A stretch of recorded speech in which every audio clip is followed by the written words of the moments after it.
Assalomu alaykum, keling. Xizmat. Aka, sizlar tug'ilmagan chaqaloqqa ham ko'masizlarmi? Ko'mamiz, hujjatlari joyida bo'lsa bo'ldi. Nima bo'ldi o'zi? Hujjatlari joyida aka. Bundan bir necha oylar oldin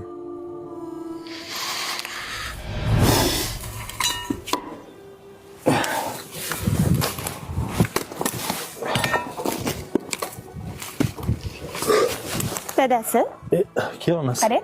Gulni taniysizmi? Yonam. Qarang. Har kuni shunaqa post qo'yadi, har xil gullar bilan buketlar jo'natadi-da yigiti. Meni ham istoriya qo'ygim kelyapti. Xotiningizga bitta gul olib berishni bilmaysiz. Shuni ham